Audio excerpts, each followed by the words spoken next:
ಕೆಂಪೇಗೌಡ್ರೆ ನಮಸ್ಕಾರ. ನಮಸ್ತೆ. ಹೇಗಿದ್ದೀರಾ? ನೋಡಿ ಹಿಂಗಿದೀವಿ, ಚೆನ್ನಾಗಿ. ತುಂಬ ಭಯ ಇದೆ, ಸಿನಿಮಾ ರಿಲೀಸ್ ಆಗ್ತಾ ಇದೆ, ಅಷ್ಟೇ ನಂಬಿಕೆನೂ ಇದೆ ನಮ್ಮ ಆಡಿಯನ್ಸ್ ಮೇಲೆ. Yes. So nice. Amrutha ma'am ನಮಸ್ಕಾರ. ನಮಸ್ಕಾರ. ತುಂಬ ಬೇಗ ಬಂದ್ರಿ, ಥ್ಯಾಂಕ್ ಯು ಸೋ ಮಚ್. ಇಂಟರ್ವ್ಯೂಗೆ ನಿಮ್ಗೆ ಹೆಂಗಿದೆ ಪ್ರೆಷರ್? ಸಿನಿಮಾ ರಿಲೀಸ್ ಪ್ರೆಷರ್ ಇದೆಯಾ? ರಿಲೀಸ್ ಆಗ್ತದಿಲ್ಲ, ಹತ್ರ ಬರ್ತಾ ಇದೆಯಲ್ಲ, ಸೊ ಹಾಗಾಗಿ ಕಾಣಿಸ್ತಾನೆ ಇಲ್ಲ, ನೀವು ತುಂಬ ರಿಲ್ಯಾಕ್ಸ್ ಆಗಿದ್ದೀರಾ ಅನ್ಸುತ್ತೆ. ಬೆಳಿಗ್ಗೆ ಅವರೆಲ್ಲ ಓಡಾಡ್ಕೊಂಡು ಕೆಲಸ ಮಾಡ್ಕೊಂಡು ಬಂದ್ರು. ಎಸ್ ನಿರ್ದೇಶಕರೇ ನಮಸ್ಕಾರ. ಸರ್, ಏನು ವಿಧಾ ಅಂದ್ರೆ ಏನು? ಹೆಸರಿನ ಅರ್ಥ? ಶ್ರೀವಿಧಾ ಅಭಿನಂದನ್ ಅಂದ್ರೆ ಏನು ಶ್ರೀವಿಧಾ ಅನ್ನೋದಕ್ಕೆ ಏನಾದ್ರು ಪರ್ಟಿಕ್ಯುಲರ್ ಅಂತ ನನಗೂ ಗೊತ್ತಿಲ್ಲ, ನಮ್ಮ ಅಪ್ಪ ಅಮ್ಮನ ಹೇಳ್ಬೇಕು. ಈಗ ಇದ್ರ ಬಗ್ಗೆ ನಾನು ಯೋಚನೆ ಮಾಡಿರ್ಲಿಲ್ಲ. ವಿಧ ಅಂದ್ರೆ ಪ್ರಗತಿ, ಶ್ರೀ ಅಂದ್ರೆ ಲಕ್ಷ್ಮೀ ತಾಯಿಯ ಒಂದು ಕುರುಪಕ್ಷ, ಅಭಿನಂದನ್ ಅಂದ್ರೆ ಶಿವ ವಿಷ್ಣು ಮಿಕ್ಸ್ ಪಾಪ್. ಶ್ರೀವಿಧಾ ಅಭಿನಂದನ್. ಎಲ್ಲಾ ದೇವ್ರನ್ನು ಒಂದೇ ಅಕ್ಷರ SVA ಆಗ್ಬೋದು, ಅದು ದೈವ ಇಚ್ಛೆ. ಎಸ್. ಇವಾಗ ಕಟ್ಲೆ, ನಾವು ಆಗ್ಲೇ ಅವರು ಹೇಳ್ತಿದ್ರು ಕೆಂಪೇಗೌಡರು, ಕಟ್ಲೆ ಅಂದ್ರೆ ಸಮಯ, ಟೈಮ್ ಅನ್ನೋದ್ರ ವರ್ಡ್ ಬರುತ್ತೆ. ಅದು ಸಂಸ್ಕೃತದಿಂದ ತಗೊಂಡಿದ್ದ ನೀವು?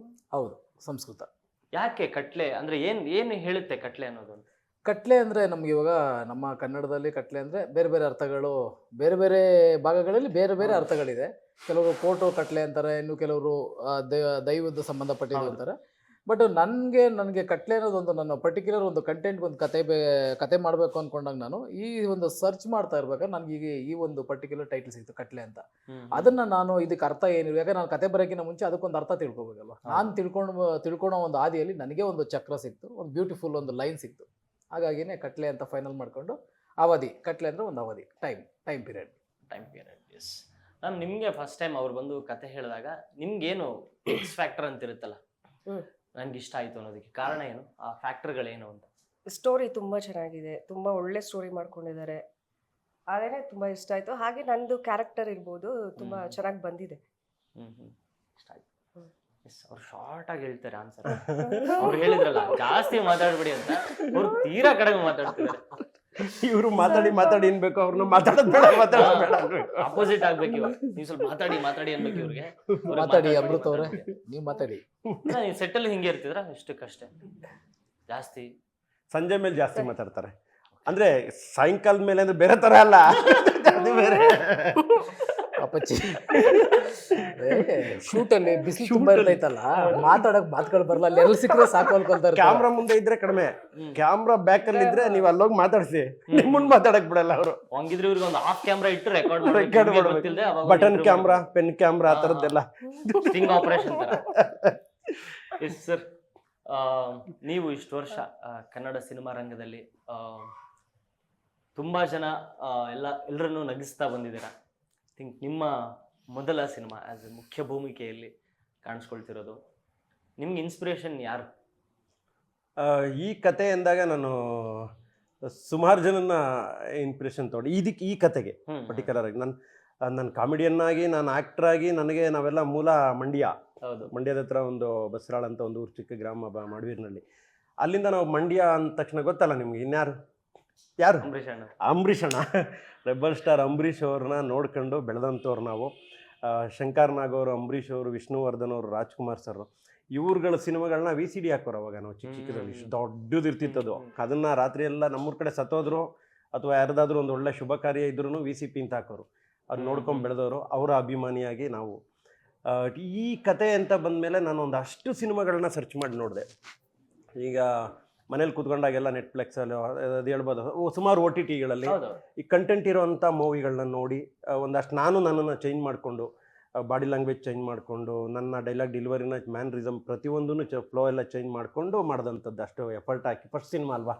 ಸೊ ಹಾಗಾಗಿ ನಮ್ಮದು ಬಾಡಿ ಲ್ಯಾಂಗ್ವೇಜ್ ಮಾಮೂಲಿ ಕಾಮಿಡಿಯನ್ನ ಇವೆಲ್ಲ ಇರ್ತಾವಲ್ಲ, ಇದೆಲ್ಲ ಏನೂ ಮಾಡ್ದೇನೆ ಅಂದರೆ ಆ ಕತೆ ಕೇಳ್ತಿರ್ಲಿಲ್ಲ, ಆ ಪಾತ್ರ ಕೇಳ್ತಿರಲಿಲ್ಲ. ಸೊ ಹಾಗಾಗಿ ಪೂರ್ತಿ ಚೇಂಜ್ ಮಾಡಿಕೊಂಡು ಮಾಡಿದಂಥದ್ದು. ಡೈರೆಕ್ಟ್ರು ತುಂಬ ಚೆನ್ನಾಗಿ ನನ್ನನ್ನು ಉಪಯೋಗಿಸ್ಕೊಂಡಿದ್ದಾರೆ ಈ ಪಾತ್ರಕ್ಕೆ. ಹಿಂಗೆ ಬೇಕು ಸರ್, ಹಿಂಗೆ ಇರಲಿ ಸರ್ ಅಂತ ತುಂಬ ಚೆನ್ನಾಗಿ ತೋರಿಸಿದ್ದಾರೆ, ತುಂಬ ಚೆನ್ನಾಗಿ ಮಾಡಿಸಿದ್ದಾರೆ. ಆ ಪಾತ್ರ ಪ್ರಿಪರೇಷನ್ ಹೇಗಿತ್ತು ನಿಮ್ಮದು? ಬಿಕಾಸ್ ನೀವು ಹೇಳಿದಾಗೆ ಕಾಮಿಡಿಯನ್ಸ್ ಅಂದ ತಕ್ಷಣ ಈಗ ಸಾಧು ಸರ್ ಆಗಿರ್ಬೋದು, ನೀವಾಗಿರ್ಬೋದು, ಚಿಕ್ಕಣ್ಣ ಅವರು ಆಗಿರ್ಬೋದು, ಶರಣ್ ಸರ್ ಆಗಿರ್ಬೋದು, ಕೋಮಲ್ ಸರ್ ಆಗಿರ್ಬೋದು, ಒಂದು ಪೆಕ್ಯುಲಿಯರ್ ಒಂದು ಮ್ಯಾನರಿಸಮ್ ಇರುತ್ತೆ, ಕರೆಕ್ಟ್, ಟಿಪಿಕಲ್ ಮ್ಯಾನರಿಸಮ್ ಇರುತ್ತೆ. ಅದನ್ನ ಹೊರತಾಗಿ ಬೇರೆ ತರದ್ದು ಮುಖ್ಯ ಭೂಮಿಕೆಯಲ್ಲಿ ಇದ್ದೀನಿ ಅಂದ್ರೆ ಒಂದು ಎಮೋಷನ್ಸ್ ಆಗಿರ್ಬೋದು, ಲವ್ ಟ್ರ್ಯಾಕ್ ಆಗಿರ್ಬೋದು, ಜನರೆಲ್ಲ ಹೇಳ್ತಾರೆ ಕಮಿಡಿಯನ್ಸ್ ಏನಾದ್ರು ಲವ್ ಟ್ರ್ಯಾಕ್ ಏನಾದ್ರು ಸ್ವಲ್ಪ ತಗೊಂಡ್ಬಂದ್ಬಿಟ್ರೆ ಅವ್ರು ತುಂಬಾ ನರ್ವಸ್ ಆಗ್ತಾರೆ, ಅಷ್ಟು ಈಸಿಯಾಗಿ ತಗೊಳಲ್ಲ ಅವರು ಅಂತ. ಹೆಂಗೆ ಪ್ರಿಪರೇಷನ್ ಇತ್ತು ನಿಮ್ಗೆ? ಇಲ್ಲ, ತುಂಬ ಪ್ರಿಪ್ರೇಷನ್ ಮಾಡಿಕೊಂಡೆ ನಾನು ಇದಕ್ಕೆ. ಯಾಕೆಂದ್ರೆ ನೀವು ಹೇಳಿದ್ದು ಅಷ್ಟು ಸತ್ಯನೇ. ನಾನು ಕೆಲವೊಂದು ಸಲ ಏನಾಗ್ಬಿಡ್ತಿತ್ತು, ನಾನು ಅಷ್ಟು ಪ್ರಿಪ್ರೇಷನ್ ಮಾಡ್ಕೊಂಡು ಈ ಸೀನಿಂಗ್ ಮಾಡೋಣ. ಡೈರೆಕ್ಟ್ರು ಎಷ್ಟು ನನ್ನ ಪುಣ್ಯ ಅದು. ಎಂಥ ಡೈರೆಕ್ಟರ್ ಅಂದರೆ ಒಂದೊಂದು ಸೀನನ್ನು ಆ ಸೀನಲ್ಲಿ ಒಂದೊಂದು ಡೈಲಾಗ್ನು ಹೇಳೋರು. ಇಷ್ಟು ಬುಕ್ಲೆಟೇ ತಗೊಂಡ್ಬಂದ್ಬಿಟ್ಟಿದ್ರು ಮನೆಗೆ. ಸೊ ಅಷ್ಟು ಚೆನ್ನಾಗಿ ಹೇಳಿದ್ರು. ಅದು ಫುಲ್ ಇನ್ವಾಲ್ವ್ ಆಗೋಕ್ಕಾಯ್ತು. ಅದನ್ನು ಹೆಂಗೆ ಮಾಡಬೇಕು ಅಂತ ಅಂದ್ಕೊಂಡು ಕ್ಯಾಮ್ರಾ ಮುಂದೆ ಹೋದ್ರೂ ನಮ್ಮ ಹಳೇದು ಎಲ್ಲೋ ಒಂದು ಕಡೆ ಬಾಡಿ ಲ್ಯಾಂಗ್ವೇಜು, ಆ ಡೈಲಾಗ್ ಫ್ಲೋ ನನಗೆ ಗೊತ್ತಿಲ್ಲದೆ ಬಂದ್ಬಿಡೋದು. ಯಾಕೆ ನಾವು ಇದುವರೆಗೂ ಒಂದು 70-80 ಸಿನಿಮಾ ಹಂಗೆ ಮಾಡ್ಕೊಂಬಂದಾರಲ್ಲ. ಅದು ತಿರ್ಗಾ ನಾನು ಎಷ್ಟೋ ಸಲ ಅವ್ರನ್ನ ಒಂದು ಮೂರು ಕೇಳಿದ್ದೀನಿ, ಸರಿ ಇದು ಇನ್ನೊಂದು ಚೂರು ಬೇರೆ ಥರ ಮಾಡೋಣ ಅಂತ ಡೈರೆಕ್ಟ್ರಿಗೆ. ಸೊ ಹಂಗಾಗಿ ಅದು ಬಂದ್ಬಿಡ್ತಿತ್ತು ಅದು. ಆಮೇಲೆ ಡ್ಯಾನ್ಸು ಇದುವರೆಗೂ ನಾವು ಮಾಡಿದ್ದೇನು, ಎಲ್ಲ ಹೀರೋಗಳ ಜೊತೆ ಮಾಡಿದ್ರು ಹೀರೋಗಳೇನೋ ಒಂದು ಸ್ಟೆಪ್ ಹಾಕಿದ್ರೆ ಅವ್ರ ಜೊತೆ ನಾವು ಒಂಚೂರು ಮುಗ್ದೋಯ್ತು. ನಾವು ಡ್ಯಾನ್ಸೇ ಕಲ್ತವ್ರಲ್ಲ. ಇದರಲ್ಲಿ 3 ಸಾಂಗಲ್ಲಿ 2 ಸಾಂಗ್ ಡ್ಯಾನ್ಸೇನೆ ಬೇಕಾಗಿತ್ತು. ಕೊರಿಯೋಗ್ರಾಫರ್ ಬೇರೆ ಬಜರಂಗಿ ಮೋಹನ್. ಕೊರಿಯೋಗ್ರಾಫರ್ ಬಜರಂಗಿ ಮೋಹನ್. ಟೆಕ್ನಿಕಲಿ ಎಲ್ಲರೂ ಹಿಂಗೆ ಇದ್ದಾರೆ. ಬಜರಂಗಿ ಮೋಹನ್ ಅವರು ನಾನು ಹೆಂಗೆ ಡ್ಯಾನ್ಸು ಅಂತ. ಆಮೇಲೆ ನಾನೇ ಅವ್ರನ್ನ ಬೆನ್ನತ್ತಿ ಅವ್ರದ್ದು ಡ್ಯಾನ್ಸ್ ಕ್ಲಾಸ್ಗೆ ಹೋಗಿ ಒಂದು 15 ದಿನ ಕಂಟಿನ್ಯೂ ರಿಹರ್ಸಲ್ ಮಾಡಿ. ಅದು ಯಾವ ಥರ ರಿಹರ್ಸಲ್, ಡ್ಯಾನ್ಸ್ ಕಲ್ತಿದ್ದಲ್ಲ. ನಮ್ಮ ಸಿನಿಮಾ ಕೊರಿಯೋಗ್ರಫಿ ನೀವೇನು ಮಾಡ್ತೀರ ಅದನ್ನೇ ನನಗೆ ಹೇಳ್ಕೊಡಿ ಸಾಕು ಅಂತ. ಕೊರಿಯೋಗ್ರಫಿ ಫಸ್ಟ್ ಟೈಮ್ ಮಾಡಿಸಿ ಅದನ್ನು ನಾನು ಕಲಿತು ತುಂಬ ಚೆನ್ನಾಗಾಯ್ತು. ಎಲ್ಲರೂ ಸಗದ ಮಾಡಿದ್ದೀರಾ ಡ್ಯಾನ್ಸ್ ಅಂತ ಆಗ ಖುಷಿ ಆಯಿತು. ಈ ಥರ ಪ್ರತಿಯೊಂದಕ್ಕೂ ಇಷ್ಟೊಂದು ಎಫರ್ಟ್ ಹಾಕಿ ನನ್ನ ಪೂರ್ಣವಾಗಿ ನಾನು ಮಾಡಿದ್ದೀನಿ. ಇನ್ನು ಆಡಿಯನ್ಸ್ಗೆ ಬಿಟ್ಟಿದ್ದು February 6th. ನೀವು ಮಂಡ್ಯ ಅಣ್ಣ ಅಂಬರೀಷ್ ಅಣ್ಣ ಅಂತ ಹಂಗೆ ನೆನಪಾಯ್ತು. ನೀವೊಂದು ಸಪ್ರೇಟ್ ಕ್ಯಾಂಪೇನ್ ಮಾಡಿದ್ರಿ ನಿಮ್ಮ ಟೀಮ್ ಕಡೆಯಿಂದ, ಗಿಲ್ಲಿಯವ್ರಿಗೆ ಓಟ್ ಹಾಕ್ಬೇಕು, ನಾವು ಓಟ್ ಹಾಕ್ತಿದೀವಿ, ನೀವು ಎಲ್ಲರೂ ಭಾಗವಹಿಸಿ ಅಂತ. ಯಾಕೆ ಅಂದ್ರೆ ನಮ್ಮ ಭಾಗದವರು ಅಂತಾನೆ ಅಥವಾ ನಿಮಗೆ ತುಂಬಾ ರಿಲೇಟ್ ಆಗುತ್ತೆ? ಐ ಥಿಂಕ್ ಅವ್ರ ಕಾಮಿಡಿಯನು, ನೀವು ಕಾಮಿಡಿಯನ್. ಹೌದು. ಈಗ ಒಂದು 2 ಸತ್ಯನೇ ನೀವು ಹೇಳಿದ್ದು. ಒಂದು, ಈಗ ಆಡಿಯನ್ಸ್ ಎಲ್ಲರೂ, ಈಗ ನಾನೊಬ್ಬನೇ ಅಲ್ವಲ್ಲ, ಎಲ್ಲರೂ ಈಗ ಅವ್ರಿಗೆ ಯಾರೋ ಸೌತ್ ಇಂಡಿಯಾಯಿಂದನೂ ಮಾಡಿದ್ದಾರೆ, ಆಮೇಲೆ ಎಲ್ಲೆಲ್ಲೋ ಇದರಿಂದ ಮಾಡಿದ್ದಾರೆ, ಯಾರೋ ಫಾರಿನರ್ಸ್ ಎಲ್ಲ ವಿಶ್ ಮಾಡಿದ್ದಾರೆ. ಹಾಗಂತ ಭಾಗ ಅನ್ನೋದು ಬರಲ್ಲ. ಬರುತ್ತೆ. ಯಾವಾಗ ಬರುತ್ತೆ? ಗಿಲ್ಲಿ ನಾವು ಸುಮಾರು ಸ್ಟೇಜ್ ಹಂಚ್ಕೊಂಡಿದ್ವಿ, ಜೊತೆಲಿದ್ವಿ. ನಮ್ಮ ಹುಡುಗ ಅನ್ನೋದು ಬಂದೇ ಬರುತ್ತದು. ನಮ್ಮೂರು ಅಂದರೆ ಬಂದೇ ಬರುತ್ತೆ, ನಮ್ಮ ಹುಡುಗ ಅನ್ನೋದು ಬರುತ್ತೆ, ನಮ್ಮೂರು ಅನ್ನೋದು ಬರುತ್ತೆ, ಅದು ಬರುತ್ತೆ. ಜೊತೆಗೆ ಇನ್ನೊಂದು ಏನಾಯಿತು ಅಂದ್ರೆ ಒಂದು ಕಂಟೆಂಟ್ ಅವ್ನು ಬಿಗ್ ಬಾಸ್ನ ಎತ್ಕೊಂಡು ಹೋಗಿದ್ದ. ಅದು ಸುಳ್ಳಲ್ಲ, ಅದು ಎಲ್ರಿಗೂ ಗೊತ್ತು. ಅದಕ್ಕೆ ಜನರು ಕೂಡ ಅವ್ನು ನಂಗೆ ಎತ್ಕೊಂಡು ಹೋಗಿದ್ದು. ಹಾಗಾಗಿ ನಾವೆಲ್ಲ ಗಿಲ್ಲಿ ಗೆಲ್ಲಬೇಕು ಅನ್ನೋದು ನಮ್ಮ ಆಸೆನೂ ಇತ್ತು. ನಾವು ಅದನ್ನ ವ್ಯಕ್ತಪಡಿಸಿದ್ವಿ. ನೀವು ಅಡ್ವಾನ್ಸ್ ಕಂಗ್ರಾಚುಲೇಷನ್ಸ್ ಅಂತ ಹಾಕ್ಬಿಟ್ಟಿದ್ರಿ. ಗೆಲ್ಲಬೇಕು ಗಿಲ್ಲಿ ಅಂತ ಹೇಳ್ಬಿಟ್ಟಿದ್ದೆ ನಾನು. ನೀವು ಆ ಕಟ್ಲೆ ಅವಧಿಯಲ್ಲಿ ಏನಾದ್ರು ಟೈಮ್ ಟ್ರಾವೆಲ್ ಮಾಡ್ಬಿಟ್ಟಿದ್ರ ಅಂತ? ಇಲ್ಲ, ನಮ್ಗೆ ಅನ್ಸಿದ್ದನ್ನ ನಾನು ಹೇಳಿದ್ದೆ. ಯಾಕೆಂದ್ರೆ ಗಿಲ್ಲಿಯವರು ಈಗ ನೋಡಿ, ನಮ್ಮ ಜನನೂ, ನಾನು ಆಗಲೇ ಮಾತಾಡ್ತಿದ್ದೆ, ನಮ್ಮ ಜನನೂ ಹೆಂಗೆ ಅಂದರೆ, ಕೆಂಪೇಗೌಡ ಫಸ್ಟ್ ಸಿನಿಮಾ ಹೀರೋ ಬೇಕಾಗಿತ್ತ ಇವನಿಗೆ ಅನ್ನೋರು ಇದ್ದಾರೆ. ಯಾಕೆ ಮಾಡಬೇಕಾಗಿತ್ತು, ಕಾಮಿಡಿಯನ್ ಆಗಿದ್ದ ಆರಾಮಾಗಿ ಮಾಡ್ಕೊಂಡು ಹೋಗ್ಬೋದಾಗಿತ್ತಾನೆ ಅನ್ನೋರು ಇದ್ದಾರೆ. ಇರ್ಲಿ ಬಿಡ್ರಿ, ನಮ್ಮ ಹುಡುಗ ಡಾಲಿಯವ್ರು ಹೇಳ್ದಂಗೆ ಬಡವ್ರ ಮಕ್ಕಳು ಬೆಳಿಬೇಕ್ರಿ, ಮಾಡ್ಲಿ ಬಿಡ್ರಿ, ಹೆಲ್ಪ್ ಮಾಡೋಣ, ನಾನೊಂದು ಬ್ಯಾನರ್ ಹಾಕ್ಸ್ತೀನಿ ಗುರು. ನನಗೆ ಎಷ್ಟು ಜನ ಫೋನ್ ಮಾಡೋರು ಗೊತ್ತು, ಸರ್ ಯಾವಾಗ ನಿಮ್ಮ ಥಿಯೇಟ್ರ್ ನಾನು ಬ್ಯಾನರ್ ಹಾಕ್ಸ್ತೀನಿ, ಮದ್ದೂರು ಚನ್ನಪಟ್ಟಣ ಎಲ್ಲ ನಂದೇ ಅಂತಾರೆ. ಅಂದರೆ ಆ ಪ್ರೀತಿ ನೋಡಿ, ನೆನ್ಸ್ಕೊಂಡ್ರೆ ಮೈಜುಮ್ಮನ್ ಅಂತ. ಅವ್ರುಗಳೇ ಫೋನ್ ಮಾಡಿ, ನೀವು ಯಾವಾಗ, ನಾವು ಸುಮಾರು ಸಂಘಗಳ ಸಂಸ್ಥೆಗಳಿಂದ ಹೋಗಿರ್ತೀವಿ, ಸ್ಟೇಜ್ಗಳಿಗೆ ಹೋಗಿರ್ತೀವಿ, ಅಣ್ಣಮ್ಮ ಫಂಕ್ಷನ್ನು, ರಾಜ್ಯೋತ್ಸವ ಫಂಕ್ಷನ್ ಎಲ್ಲ ಹೋಗಿರ್ತೀವಿ. ಅವ್ರುಗಳೆಲ್ಲ ಫೋನ್ ಮಾಡಿ ಕೇಳ್ತಾ ಇದ್ದಾರೆ, ರಿಲೀಸಿಗೆ ನಾವೆಲ್ಲ ಥಿಯೇಟ್ರ್ದಾಗ ಬಂದುಬಿಡ್ತೀವಿ, ನಮ್ಮ ಹುಡುಗರು ಹಂಗೆ ಹಿಂಗೆ ಮಾಡ್ತೀವಿ ಹಂಗೆ ಮಾಡ್ತೀವಿ ಅಂತ. ಅದು ಮಾಡೋರು ಇದ್ದಾರೆ. ಕೆಲವೊಬ್ಬರು ಇವನು ಯಾಕೆ ಇರೋ ಅದ ಅನ್ನೋರು ಇದ್ದಾರೆ. ಸೊ ಆ ಥರ ಗಿಲ್ಲಿಗೆ ಒಂದು ಕಂಟೆಂಟು ಅವ್ನು ನಗಿಸ್ಕೊಂಡು ಹೋದ, ಎಲ್ಲರನ್ನೂ ರಂಜಿಸ್ತಾ, ಹಂಗಾಗಿ ಅವನ್ನ ಗೆಲ್ಲಿಸ್ಲೇಬೇಕು ಅಂತ ಎಲ್ಲ ಫಿಕ್ಸ್ ಆಗಿದ್ರು. ಸೊ ನನಗೂ ಅದು ತುಂಬ ಆಸೆ ಇತ್ತು ಅವ್ನು ಗೆಲ್ಲಬೇಕು ಅಂತ. ಹಾಗಾಗಿ ನಾನು ಅದನ್ನು ಹಾಕಿದ್ದೆ. ಅವ್ರು ಹೇಳಿದ್ರು ನನಗೆ ಡ್ಯಾನ್ಸು ಸಾಂಗು ಸ್ವಲ್ಪ ತುಂಬಾ ರಿಹರ್ಸಲ್ ಮಾಡಿದೆ ಅಂತ. ಎಸ್ಪೆಷಲಿ ಹೀರೋಯಿನ್ಸ್ಗೆ ಈ ಡ್ಯಾನ್ಸ್ ಸಾಂಗ್ಸ್ ಎಲ್ಲ ಐ ಥಿಂಕ್ ಅದು ಸ್ಕೋರ್ ಮಾಡುವಂತ ಸ್ಪೇಸ್ ಅದು. ಅವರು ಕೋಆರ್ಡಿನೇಷನ್ ಹೆಂಗಿತ್ತು? ನೀವೇನಾದ್ರೂ ಹೇಳ್ಕೊಡ್ತಿದ್ರ? ಯಾಕೆ ಹಿಂಗ್ ಮಾಡ್ತಿದ್ರೆ? ಇನ್ನು ಸ್ವಲ್ಪ ಇಲ್ಲ, ಇಬ್ರು ಹೋಗ್ತಾ ಇದ್ವಿ, ಜೊತೆಗೆ ಹೋಗ್ತಾ ಇದ್ವಿ, ಡ್ಯಾನ್ಸ್ ಮಾಸ್ಟರ್ ಎಲ್ಲ ಹೇಳ್ಕೊಡ್ತಾ ಇದ್ರು. ಬಿಟ್ಟಿಲ್ಲ, ನಾನು ಆ ಹೀರೋಯಿನ್ ಕರ್ಕೊಂಡು ಹೋಗ್ತಿದ್ದೆ. ಈ ಹೀರೋಯಿನ್ ನನಗೆ ಮೈನಸ್ ಅಲ್ಲ, ಇವ್ರು ಇದ್ಬಿಟ್ರೆ ಜೊತೆಲಿ ಮಾಡ್ಬಿಟ್ರೆ ಸೆಟ್ ಅಲ್ಲಿ ಪ್ರಾಕ್ಟೀಸ್ ಮಾಡಿದ್ವಿ. ಬಟ್ ನಮ್ಗೆ ಹಂಗೇನೆ ಆ ಥರನೇ ಮಾಸ್ಟರ್ಗಳೆಲ್ಲ ಸಿಕ್ಕಿದ್ರು ನಮಗೆ. ಸೊ ಚೆನ್ನಾಗಿ ಬಂತು, ಸಾಂಗ್ ಎಲ್ಲ ಚೆನ್ನಾಗಿ ಮಾಡಿದ್ವಿ. ಡ್ಯಾನ್ಸ್ ಮಾಡಿದ್ದಾರೆ ಇದ್ರ ಮೂವಿಲಿ. ಬೇರೆ ಕಡೆ ಎಲ್ಲೂ ನೋಡಕ್ಕಾಗಲ್ಲ ಇವ್ರು ಡ್ಯಾನ್ಸ್ನ, ಬಟ್ ಈ ಮೂವಿಲಿ ನೋಡ್ಬೋದು ಅವ್ರು ಡ್ಯಾನ್ಸ್. ಪ್ರಮೋಷನ್ ಟೈಮಲ್ಲಿ ಎಲ್ಲಾದ್ರೂ ಮಾಡಿಸಿ ಸಾಧ್ಯನೇ ಇಲ್ಲ. ಮತ್ತೋಗ್ಬೇಕಾಯ್ತು ಮೋಲ್ ಸರ್ ಹತ್ರ ಕಲಿಯಕ್ಕೆ. ಅವತ್ತೇನು ಹೇಳ್ಕೊಟ್ಟಿದ್ರಲ್ಲ, ಅದು ಹೆಂಗೆ ಸರ್ ತಿರ್ಗಾ? ಇಲ್ಲ, ಮ್ಯಾಮ್ ನೋಡ್ಕೊಂಡಿರ್ತಾರಲ್ಲ, ಅದ್ರ ಇಲ್ಲಿ ನೋಡಿ ಮತ್ತೆ ಮಾಡ್ಬೇಕು ನೀವು ಅಷ್ಟೇ. ಇವರೆಲ್ಲ ಹೇಳ್ಕೊಡ್ತಾರೆ, ಹೋಗ್ರಿ ರೀ. ಇಲ್ಲ, ವರ್ಕೌಟ್ ಮಾಡ್ತಾ ಇದ್ರು ಇವರು ಚೆನ್ನಾಗಿ ಮೂವಿಗೆ ಅಂತ. ಸಾಂಗ್ಗೆ ಮಾತ್ರ ರೆಡಿ ಆಗಿ ಡಯಟ್ ಎಲ್ಲ ಮಾಡ್ಕೊಂಡು ಫುಲ್ಲು ಡ್ಯಾನ್ಸ್ ಎಲ್ಲ ಪ್ರಿಪೇರ್ ಆಗಿ ಬಂದಿದ್ರು. ಸರ್, ಕಟ್ಲೆ ಟೀಸರ್ ಮೇಕಿಂಗ್ ವಿಡಿಯೋ ನೋಡಿದ್ರೆ ಐ ಥಿಂಕ್ ಅದ್ರಲ್ಲಿ ಒಂದು ಹಾರರ್ ಫ್ಯಾಂಟಸಿ ಥರದ್ದು ಏನಾದ್ರು ಎಲಿಮೆಂಟ್ ಇದೆ ಅನ್ಸುತ್ತೆ. ಅವರು ಗದೆ ಹಿಡ್ಕೊಂಡು ನನ್ನನ್ನು ಸಾಯಿಸೋಕೆ ಪ್ರಯತ್ನ ಪಡ್ತಿದ್ರ, ಅದಾಗಲ್ಲ ಅನ್ನೋದೊಂದು ವಾರ್ನಿಂಗ್ ಥರದ್ದು, ಒಂದು ಆತ್ಮ ಬಂದಿರೋ ಥರ, ಏನೋ ವಾಮಾಚಾರ ಥರ ಏನ್ ಅದೆಲ್ಲ ಎಲಿಮೆಂಟ್ಸ್ ಏನ್ ಅದು ಹೆಂಗ್ ಕನೆಕ್ಟ್ ಆಗುತ್ತೆ ಆಡಿಯನ್ಸ್ಗೆ? ವಾಮಾಚಾರದ ಥರ ಆ ಥರ ಏನಿಲ್ಲ, ಹ್ಮ್ ಅದೇ ಸಸ್ಪೆನ್ಸ್ ಥ್ರಿಲ್ಲರು.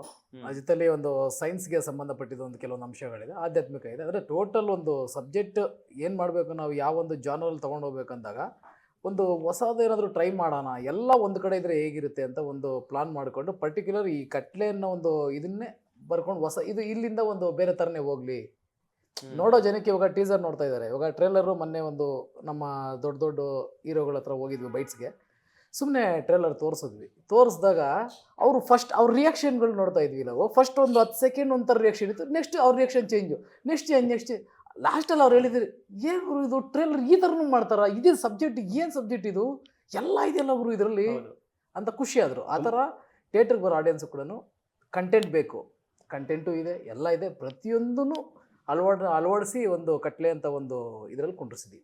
ಇದು ಏನಾದ್ರೂ ನಿರ್ದಿಷ್ಟವಾದಂತ ಪ್ರದೇಶದಲ್ಲಿ ನಡೆಯುವಂತ ಘಟನೆ ಅಥವಾ ಯಾವ ಭಾಗದಲ್ಲಿ ನಡೆಯುವ ಘಟನೆ ಇದು? ಇಲ್ಲ, ನಾವೆಲ್ಲಿ ಏನಾದರೂ ಒಂದು ತಪ್ಪು ಮಾಡಿ ಕಳ್ಕೊಂಡು ಬಂದಿರ್ತೀವೋ, ಮರ್ಬಿಟ್ಟು ಬಂದಿರ್ತೀವೋ, ಮುಚ್ಚಾಕ್ ಬಂದಿರ್ತೀವೋ, ಮತ್ತೆ ಅಲ್ಲೇ ಕಾಲ ಕರ್ಕೊಂಡೋಗಿ ಅಲ್ಲಿ ಬಿಡುತ್ತೆ, ಅದೇ ಕಟ್ಲೆ. ಐ ಥಿಂಕ್ ಮ್ಯಾಮ್ ನಿಮ್ಮ ಪೋರ್ಷನ್ ಇದು ಬೆಂಗಳೂರು ಅಲ್ಲಿ ನಡೆಯೋದಾ, ಅಲ್ಲಿ ಒಂದು ಆಫೀಸ್ ಬ್ಯಾಕ್ ಡ್ರಾಪ್ ಸಮಥಿಂಗ್ ಅಲ್ಲೊಂದು ಇದೆ? ಆಫೀಸ್ ಬ್ಯಾಂಗ್ಳೂರಲ್ಲಿ ಇದೆ, ಮತ್ತೆ ಹಂಗೆ ಶಿರ್ಸಿ ಹೇಳ್ದಂಗೆ ಎಲ್ಲ ಕಡೆ ಕರ್ನಾಟಕ ಆಲ್ಮೋಸ್ಟ್ ಎಲ್ಲ ಕಡೆ ಶೂಟಿಂಗ್ ಎಲ್ಲ ಕಡೆ ಮಾಡ್ಕೊಂಡ್ ಬಂದಿದ್ವಿ. ಹಾ, ಏನಂದರೆ ಆ್ಯಕ್ಚುಲಿ ಸಾಫ್ಟ್ವೇರ್ ಕ್ಯಾರೆಕ್ಟ್ರು, ನಾನು ಸಾಫ್ಟ್ವೇರು, ಇವರು ಸಾಫ್ಟ್ವೇರ್ ಕಂಪ್ನಿಲಿ ವರ್ಕ್ ಮಾಡ್ತೀವಿ. ಸಾಫ್ಟ್ವೇರ್ ಜಗತ್ತು ನಿಮ್ಗೆ ಗೊತ್ತು, ಸೋಮವಾರದಿಂದ ಶುಕ್ರವಾರದವರೆಗೂ ಫುಲ್ ಟೆನ್ಷನಲ್ಲಿ ವರ್ಕ್ ಮಾಡ್ತಾರೆ ಅವರು, ಪ್ರೆಜರು ಕುತ್ಕೊಂಡೇ ಇರ್ತಾರೆ, ಆ ಟೆನ್ಷನ್. ಶುಕ್ರವಾರ ನೈಟ್ ಆದರೆ ಸಾಕು ಅವ್ರು ಟ್ರಿಪ್ ಹೊರಟ್ಬಿಡ್ತಾರೆ. ಟ್ರಿಪ್ ಹೊರಡೋಂಥದ್ದು, ಟ್ರಿಪ್ ಹೊರಟಾಗ ನಾವು ಹೋಗ್ಬೇಕಾಗಿರೋ ಜಾಗನೇ ಬೇರೆ, ಸರ್ ಹೇಳ್ದಂಗೆ ನಮ್ಮನ್ನು ಕರ್ಕೊಂಡು ಹೋಗೋದೇ ಬೇರೆ, ಒಂದು ಶಕ್ತಿ ನಮ್ಮನ್ನು ಅಲ್ಲಿಗೆ ಕರ್ಕೊಂಡು ಹೋಗುತ್ತೆ. ಬಿಫೋರ್ ಇವನಲ್ಲಿ ಹೋಗಿರ್ತಾನೆ, ಅಲ್ಲೇನೋ ಒಂದಾಗಿರುತ್ತೆ ಅನ್ನೋದೆಲ್ಲ ಅಲ್ಲಿ ನಾವು ತೋರಿಸ್ತಾ ಹೋಗ್ತೀವಿ ಕತೆ ಪ್ರಕಾರ. ಹಾಗಾಗಿ ಜರ್ನಿ, ಒಂದು ಸುಂದರವಾದ ತಾಣಗಳು ಹಿಂಗೆ ಹೋಗುತ್ತೆ. ಐ ಥಿಂಕ್ ಅದೆರಡು ಡಿಫ್ರೆನ್ಸ್ ಅಲ್ವಾ? ಒಂದು ಆಫೀಸಲ್ಲಿ ಇದ್ಕೊಂಡು ಶೂಟ್ ಮಾಡ್ತಿರೋದು ಆರಾಮಾಗಿರುತ್ತೆ, AC ಇರುತ್ತೆ, ಟಚ್ ಅಪ್ ಮಾಡ್ಕೋಬಹುದು, ಈಸಿಯಾಗಿರುತ್ತೆ ಎಲ್ಲ.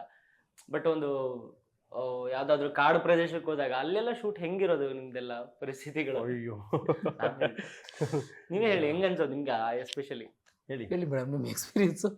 ಬೆಟ್ಟ ಗುಡ್ಡಗಳ ಹತ್ತಿರದಿದ್ದು ಕಷ್ಟಪಟ್ಟಿದೀವಿ ಎಲ್ಲರೂ ನಾವು, ಬೆಟ್ಟ ಗುಡ್ಡ ಎಲ್ಲ ಹತ್ತಿದ್ವಿ, ಟ್ರೆಕ್ಕಿಂಗ್ ಹೋದಂಗ ಕಾರ್ಗಳ ಪ್ರಾಬ್ಲಮ್ ಆಗ್ತಾ ಇತ್ತು ನಮ್ಗೆ, ಮತ್ತೆ ಬೆಳಿಗ್ಗೆ ಹೋದ್ರೆ ಸಂಜೆ ತನಕ ಅಲ್ಲೇ ಇರ್ಬೇಕಿತ್ತು, ಕೆಲವೊಂದು ಸೀನು ಮುಗಿಸ್ಕೊಂಡು ಆ ಟೈಮಿಗೆ ಬರಕ್ ಆಗ್ತಾ ಇರಲಿಲ್ಲ.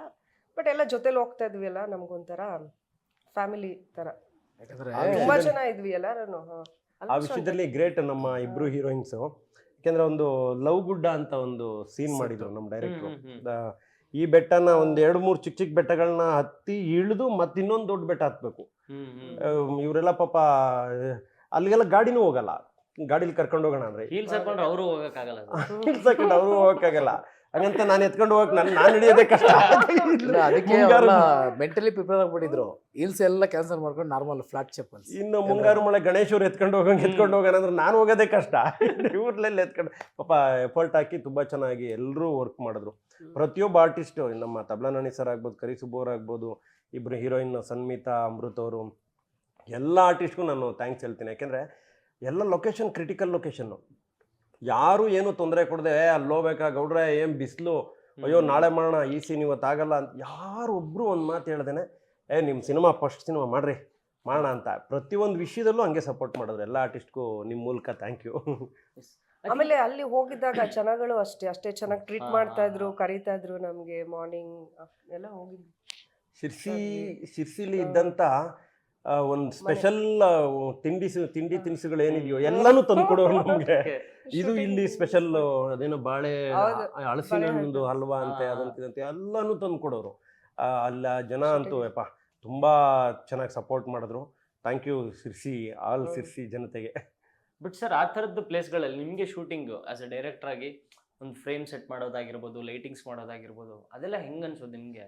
ನಮಗೂ ಫ್ರಾಂಕಾಗಿ ಹೇಳ್ಬೇಕಂದ್ರೆ ತುಂಬ ಕಷ್ಟ ಆಯಿತು. ಯಾಕಂದರೆ ನಾವು ನಾಳೆ ಶೂಟಿಂಗ್ ಅಂದರೆ ನೈಟೇ ನಾವು ಜರ್ನಿ ಮಾಡ್ತಾಯಿದ್ವಿ. ನಾನು ಕ್ಯಾಮ್ರಾಮ್ಯಾನು ನನ್ನ ಟೀಮ್ ಹೋಗ್ಬಿಟ್ಟು ಲೈಟಿಂಗ್ಗಳು ತೊಗೊಂಡು ಹೋಗ್ಬಿಟ್ಟು ಎಲ್ಲಿ ಲೈಟ್ ಪ್ಲೇಸ್ಮೆಂಟ್ ಮಾಡ್ಬೋದು, ಎಲ್ಲಿ ಟ್ರ್ಯಾಕ್ ಹಾಕ್ಬೋದು, ಟ್ರ್ಯಾಕ್ ಹಾಕೋಕ್ಕೆ ಜಾಗ ಇದೆಯಾ, ಇಲ್ಲ ಗಿಂಬಲ್ ತೊಗೊಂಡು ಹೋಗೋಣ. ಯಾಕಂದ್ರೆ ಪ್ರೊಡ್ಯೂಸರ್ ಅಷ್ಟೇ ಎಕ್ವಿಪ್ಮೆಂಟ್ಸ್ ಕೊಡಿಸಿದ್ರು. ಹೌದು, ನಮಗೆ ಗಿಂಬಲ್ ಇರಬೇಕಾದ್ರೆ ಟ್ರ್ಯಾಕ್ ಹಾಕೋಕ್ಕಾಗಲ್ಲ ಅಂದರೆ ನಾವು ಗಿಂಬಲ್ ಹ್ಯಾಂಡಲ್ ಮಾಡೋಣ, ಇದ್ರಲ್ಲಿ ಹೋಗ್ಬೋದು ಅಂತ ನಾವು ಫಸ್ಟ್ ಪ್ಲ್ಯಾನ್ ಮಾಡ್ಕೊತಾ ಇದ್ವಿ. ಈ ಥರ ಎಷ್ಟೋ ಬೆಟ್ಟಗಳು ಹತ್ತಿದ್ದೀವಿ, ಎಷ್ಟೋ ಬೆಟ್ಟಗಳು ಇಳಿದಿದ್ದೀವಿ. ಆ ಇಳಿಬೇಕಾದ್ರೆ ಭಯ ಇರ್ತಾಯಿದೆ, ಹತ್ಬೇಕಾದ್ರೆ ಹೆಂಗೋ ಕಷ್ಟ ಪಟ್ಕೊಂಡು ಹತ್ಬಿಡ್ತಾ ಇದ್ವಿ. ಇಳಿ ತರಬೇಕಾದ್ರೆ ತುಂಬ ಭಯ, ಯಾಕಂದ್ರೆ ಇಷ್ಟೇ ಜಾಗಗಳು ಇರ್ತಾಯಿದ್ವು. ಅಪ್ಪಿತಪ್ಪಿ ಏನಾದ್ರು ಒಂಚೂರು ಹೆಚ್ಚು ಕಮ್ಮಿ ಆಗಿ ಮೈ ಮರ್ತರೆ ಪಾತಾಳನೇ. ಎಲ್ಲಿದೀವಿ ಅಂತ ನಮ್ಮನ್ನ ಹುಡ್ಕೊಂಡು ಎಲ್ಲರೂ ಬರ್ಬೇಕು. ಮತ್ತೆ ನೆಟ್ವರ್ಕ್ ಇಲ್ಲ ಮೇಜರ್, ಹೌದು. ಎಲ್ಲೂ ನೆಟ್ವರ್ಕ್ ಇರ್ತಾ ಇರ್ಲಿಲ್ಲ. ಅವರು ನಮ್ಮ ಹೀರೋಯಿನ್ ಇನ್ನೊಬ್ರು ಸನ್ಮಿತ್ ಅವರು ಒಂದು ನಾನು ಫಾಲೋ ಮಾಡ್ತಿರ್ತೀನಿ ಅವ್ರನ್ನ. ಅವರು ಒಂದು ಟ್ರ್ಯಾಕಲ್ಲಿ ನಡ್ಕೊಂಡ್ ಬರ್ತಾ ಇರ್ತಾರೆ. Love scene, cute love scene ಅದು. ಇವರು ಅವ್ರಿಗೆ ತುಂಬ ಚೆನ್ನಾಗಿದೆ ಈ ಸೀನು. ಆರಾಮಾಗಿ ನೀವು ಆ ಕಾಡಲ್ಲಿ ಗಿಡ ಎಲ್ಲ ಕಿತ್ಕೊಂಡ್ ಬರ್ತಿರ್ತಾರೆ ಅವರು, ಗಿಡಮೂಲಿಕೆಗಳದೆಲ್ಲ. ಆ ಟೈಮಲ್ಲಿ ಲವ್ ಆಗುತ್ತೆ, ಅಲ್ಲಿ ನೋಡ್ತೀರಾ ಆ ಪ್ರೀತಿ, ಆ ಕ್ಯೂಟ್ನೆಸ್ ನಡ್ಕೊಂಡ್ ಬರ್ಬೇಕು. ಆ ಕಡೆ ಈ ಕಡೆ ಎಲ್ಲ ನೋಡ್ಕೊಂಡು ಹೀರೋ ಅಲ್ಲಿದ್ದಾರೆ ಅಂತ. ಡೀಪ್ ಇದೆ ಅದು, ಡೀಪ್ ಇದೆ, ಹಿಂಗಿದೆ ಅದು. ಒಂಚೂರು ಜಾರದ್ರು ಅಷ್ಟೇ ಪ್ರಪಾತ. ಅಲ್ಲೇ ಅವ್ರು ನಡೀತು. ಎಲ್ಲಿ ಕ್ಯೂಟ್ನೆಸ್ ಎಲ್ಲಿ ನೋಡುತ್ತಾರೆ, ನಾನು ಎಲ್ಲಿ ನೋಡ್ಬೇಕು ಕಾಲು ಅವರು. ಆಮೇಲೆ ಸ್ಟೆಪ್ಸ್ ಕೌಂಟಿಂಗ್ ಬಿಟ್ಟಿಲ್ಲ. 1 2 3 4 ಅಷ್ಟೇ ಸಾಕು. 11 ಮೇಲೆ ಹೋಗಾಗಿಲ್ಲ ಅಲ್ಲಿ. ಆಮೇಲೆ ಮೆಟ್ಲೆಲ್ಲ ಇಲ್ವಲ್ಲ ಸರ್, ಅಲ್ಲಿ ಜಾರುತ್ತೆ, ಹಿಂಗಿರುತ್ತೆ. ಅಲ್ಲಿ ಬಿಟ್ಟೇ ಇಲ್ಲ. ಆದ್ರೂ ಅಷ್ಟು ಚೆನ್ನಾಗಿ ತಗೊಂಡ್ರು. ಅಂಥದ್ದೆಲ್ಲ ಮಾಡ್ಕೊಟ್ಟಿದ್ದಾರೆ ನಮ್ಮ ಆರ್ಟಿಸ್ಟ್ಗಳು. So great. ಸಿನಿಮಾ ಅಂದ್ರೆ ನಿಮ್ ಸಿನಿಮಾದಲ್ಲಿ ತುಂಬಾ ದೊಡ್ಡ ತಾರಾಗಣ ಇದೆ. ಎಸ್ಪೆಷಲಿ ಅಯ್ಯೋ ಅದು ಹೆಸರು ಹೇಳ್ತಾ ಹೋದ್ರೇನೆ ಒಂದ್ 5 ನಿಮಿಷ ಮಾತಾಡ್ಬೇಕಾಗುತ್ತೆ. ಟೆನ್ನಿಸ್ ಕೃಷ್ಣ ಅವರಾಗಿರ್ಬೋದು, ತಬಲಾ ನಾಣಿ ಅವರಾಗಿರ್ಬೋದು, ಕರಿಸುಬ್ಬು ಅವರಾಗಿರ್ಬೋದು. ಐ ಥಿಂಕ್ ಸಪ್ರೇಟ್ ಟ್ರ್ಯಾಕ್ ಏನಾದ್ರು ಇದೆಯಾ, ಒಂದು ಕಾಮಿಡಿ ಟ್ರ್ಯಾಕ್? ಇಲ್ಲ, ಎಲ್ಲರೂ ಒಟ್ಟಿಗೆ ಸಾಗುವಂಥದ್ದಿದು. ಅಂದ್ರೆ ಕತೆ ಪ್ರಕಾರನ ಎಲ್ಲರೂ ಇರ್ತಾರೆ. ಈಗ ನೋಡಿ, ಕರಿಸುಬ್ಬು ಅವರು ಹೀರೋಯಿನ್, ಇನ್ನೊಬ್ರು ಹೀರೋಯಿನ್ ಇದಾರಲ್ಲ ಸನ್ಮಿತ್ ಅವರು, ಅವರ ತಂದೆ. ಆ ಬಾಂಧವ್ಯ ತೋರಿಸ್ತೀವಿ ನಾವು, ತಂದೆ ಮಗಳು, ಆ ಕ್ಯೂಟ್ನೆಸ್ಸು. ಅಷ್ಟು ಚೆನ್ನಾಗಿದ್ದಂಥ ಸಂಸಾರ. ಅಲ್ಲಿಗೆ ಇವನು ಎಂಟ್ರಿ ಆಗ್ತಾನೆ. ಆಗ್ಬಾರ್ದಾಗಿತ್ತು, ಯಾಕಾದ, ಆದ್ಮೇಲೆ ಏನಾಯ್ತು, ಅದು ಆಡಿಯನ್ಸೇ ನನಗೆ ಬೈತಾರೆ ಕೆಲವೊಂದ್ಸಲ. ಏನು ತೊಂದರೆ ಕೊಡಲ್ಲ, ಸಿನಿಮಾ ಇಲ್ಲೇ ತೋರಿಸ್ಬಿಡ್ತಾರೆ. ನೀವು ಹಂಗೆ ಹೇಳ್ತಿದ್ರೆ ಅವ್ರಿಗೆ ಅನ್ಸುತ್ತೆ ಇಲ್ಲೇ ಅವ್ರಿಗೆ ಹೇಳ್ಬಿಟ್ಟು ಜಾಸ್ತಿ ಮಾತಾಡ್ಬೇಡಿ ಅಂತ. ನೀವು ಜಾಸ್ತಿ ಟ್ರಾನ್ಸ್ಫರ್ ಆಗಿ ಇಲ್ರಲ್ಲ, ಇಲ್ಲಿಂದ ಮೈಂಡ್ ಸೆಟ್ ಶಿಫ್ಟ್ ಹಂಗೆ ಆರ್ಟಿಸ್ಟ್ಗಳು. ಹಂಗಾಗಿ ಎಲ್ಲರೂ ಆರ್ಟಿಸ್ಟ್ ಜೊತೆಲೆ ಸಾಕ್ತಾರೆ ಸರ್. ಅಷ್ಟು ಜನ, ಅಷ್ಟು ಕ್ಯಾರೆಕ್ಟರ್ಗಳ ಜೊತೆಲೆ ಹೋಗುತ್ತೆ, ಕತೆ ಪ್ರಕಾರ ಹೋಗುತ್ತೆ. ಐ ಥಿಂಕ್ ಉಮೇಶ್ ಅಣ್ಣ ಅವರು ಸಿನಿಮಾದಲ್ಲಿ ಒಂದು ಪಾತ್ರ ಮಾಡಿದ್ದಾರೆ. ಅಣ್ಣ ಇವತ್ತು ನಮ್ಮ ಜೊತೆಲಿ ಇಲ್ಲ, ಬಟ್ ಅವ್ರ ಜೊತೆಲಿ 1-2 ದಿನ ಕಳೆದಿರ್ತೀವಿ. ಅದ್ಭುತ. ಒಂದು ಸ್ಟೋರಿಯಲ್ಲಿ ಒಂದು ಟರ್ನಿಂಗ್ ಪಾಯಿಂಟ್ ಅವ್ರು. ಓಕೆ, ತುಂಬ ಅದ್ಭುತ. ಅಂತ ಒಂದು ಹಿರಿಯರ ಜೊತೆಲಿ ನಾವು ಕೆಲಸ ಮಾಡಿರೋದೇ ನನ್ನ ಒಂದು ಅದೃಷ್ಟ. ಅದಕ್ಕೆ ನಮ್ಮ ಪ್ರೊಡ್ಯೂಸರ್ಸ್ ಅವರು ಭರತ್ ಗೌಡ್ರಿಗೆ ಥ್ಯಾಂಕ್ಸ್ ಹೇಳ್ಬೇಕು. ಯಾಕಂದರೆ ಯಾವುದೇ ಸಣ್ಣ ಪಾತ್ರ ಇರಲಿ, 2 ದಿನ ಬರ್ತಾರೋ 3 ದಿನ ಸಾರ್ ಓಕೆ ಹಿಂಗಂದ್ರೆ ಆಯ್ತು ಹೋಗ ಮಾಡು, ಈ ಥರ ಸಪೋರ್ಟ್ ಮಾಡಿ ಮಾಡಿಸಿರೋದ್ರಿಂದನೇ ಅಷ್ಟು ಜನ ಕಾಣಿಸ್ತಾ ಇರೋದು ನಮ್ಮ ಕಣ್ಣಿಗೆ. ಓಕೆ, ಆ ಗದೆ ಸೀಕ್ವೆನ್ಸ್ ಐ ಥಿಂಕ್ ಸಪರೇಟ್. ಅದಕ್ಕೆ 6ನೇ ತಾರೀಕು ನೋಡಿ ಸರ್, 6ನೇ ತಾರೀಕು ನೋಡಿ ಸರ್. ಎಲ್ಲ ಇಲ್ಲೇ ಕಿತ್ಕೊಂಡು ಹರೀಶ್ ರಾಜ್ ಅವರಿಂದ ತಲೆ ಮೇಲೆ ನೋಡಿ, ಅಲ್ಲೊಂದು ಸ್ಕೂಲ್ ಮಕ್ಳು ಇರ್ತಾರೆ. ಅದೇ ಆ ಸೀಕ್ವೆನ್ಸ್ ಮೇಕಿಂಗ್ ವಿಡಿಯೋ ನೋಡಿದ್ರೆ ನಗು ಬರುತ್ತಿದೆ. ಸೊ ಅದು ಆಮೇಲೆ ಯಾವುದನ್ನು ಸರ್ ನೀವೇನೇನು ಕೇಳ್ತಿದಿರೋ ಎಲ್ಲಾನು ಹಿಂಗೆ ಟ್ವಿಸ್ಟ್ ತರನೇ ಇರುತ್ತೆ. ಇದು ಯಾಕೆ ಬಂದಾಗ ಗುರು ಕೆಂಪೇಗೌಡ ಅಲ್ಲಿ ಸಾಫ್ಟ್ವೇರ್, ಇಲ್ಲಿ ನೋಡಿದ್ರೆ ಗದೆ ಹಿಡ್ಕೊಂಡ್ಬಂದಿದ್ದಾನೆ, ಇಲ್ಲಿ ನೋಡಿದ್ರೆ ಸೈಕೋ ತರ ಆಡ್ತಿದ್ದಾನೆ. ಯಾಕೆ ಅಂದ್ರೆ ಯಾವುದನ್ನು ಸುಮ್ಮನೆ ಏನೂ ಮಾಡಿಲ್ಲ ಸರ್. ಅನ್ನೆಸೆಸರಿ ಒಂದು ಶಾರ್ಟ್ ಕೂಡ ಬಂದಿಲ್ಲ, ಸೀನ್ ಅಲ್ಲ ಶಾರ್ಟ್ ಕೂಡ ಬಂದಿಲ್ಲ. ಎಲ್ಲಾನು ಕತೆಗೆ ಪೂರಕವಾಗಿರುತ್ತೆ. ಆ ಕಾಲಚಕ್ರ ಏನಿದೆಯೋ ಆ ಕಾಲಚಕ್ರದಲ್ಲೇ ಹೋಗುತ್ತೆ. ಅದು ಹಂಗೆ ಆಗುತ್ತೆ. ಅದೆಲ್ಲ ನಿಮ್ಗೆ February 6th ನೀವು ಬಂದು ನೋಡ್ಬೇಕು. ನಿಮ್ದು ಕಾಮಿಡಿ ಟ್ರ್ಯಾಕ್ ಇರುತ್ತಾ? ನೀವು ಕಾಮಿಡಿ ಮಾಡ್ತೀರಾ ಅಥವಾ ಕಾಮಿಡಿಯಿಂದ ನೀವು ಭಯ ಬೀಳ್ತೀರಾ? ಸ್ವಲ್ಪ ಹೇಳೋದಾದ್ರೆ. ಮೇಡಮ್ ಅವ್ರು ಕಾಮಿಡಿಯಿಂದ ಭಯ ಬೀಳಲಿಲ್ಲ.